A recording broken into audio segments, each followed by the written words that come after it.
Subscribe to Color Frames. Border Gavaskar trophy తొలి టెస్టులో భారత్ భారీ ఆధిక్యం దిశగా సాగుతోంది. రెండో రోజు ఆట ముగిసే సమయానికి టీమిండియా వికెట్ నష్టపోకుండా 172 పరుగులు చేసింది. భారత్ తొలి ఇన్నింగ్స్ లో 150 పరుగులు చేసింది. కాగా ఆస్ట్రేలియా తొలి ఇన్నింగ్స్ లో 104 పరుగులు చేసింది. దీంతో పెర్త్ టెస్టులో భారత్ 218 పరుగుల ఆధిక్యం సాధించింది. యశస్వి జైస్వాల్, కేఎల్ రాహుల్ ఆస్ట్రేలియా బౌలర్లను ఓ ఆట ఆడుకున్నారు. యశస్వి 90, రాహుల్ 62 పరుగులతో నాటౌట్ గా నిలిచారు.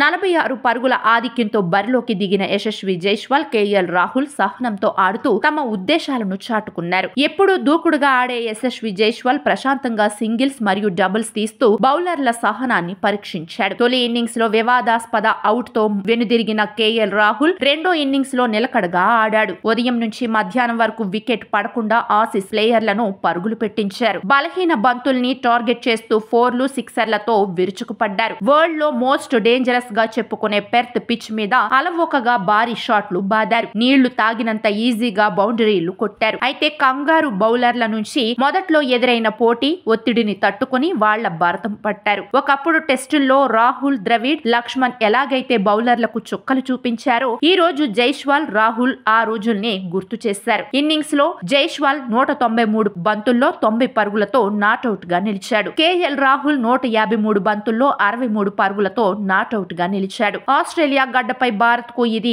రెండో అతిపెద్ద భాగస్వామ్యం. అయితే వీళ్ళిద్దరూ రెండో రోజు సెంచరీలతో తెగబడితే మ్యాచ్ మన చేతిలోకి పూర్తిగా వచ్చేసినట్లే. ఇక ఈ మ్యాచ్ లో బుమ్రా మ్యాజిక్ కనిపించింది. తొలి ఇన్నింగ్స్ లో జస్ప్రీత్ బుమ్రా 5 వికెట్లు తీశాడు. 18 ఓవర్లలో 30 పరుగులు ఇచ్చి 6 మెయిడిన్ ఓవర్లు వేశాడు. హర్షిత్ రాణా 3 వికెట్లు తీశాడు. రాణా 15.2 ఓవర్లలో 48 పరుగులు ఇచ్చాడు. మహ్మద్ సిరాజ్ 2 వికెట్లు తీశాడు. సిరాజ్ 13 ఓవర్లలో 20 పరుగులు ఇచ్చాడు. అయితే నితీష్ రెడ్డి, వాషింగ్టన్ సుందర్లు సెకండ్ ఇన్నింగ్స్ లో రాణించాల్సి ఉంది. వీడియో మీకు నచ్చినట్లయితే ప్లీజ్ లైక్ చేయండి, షేర్ చేయండి, కామెంట్ చేయండి.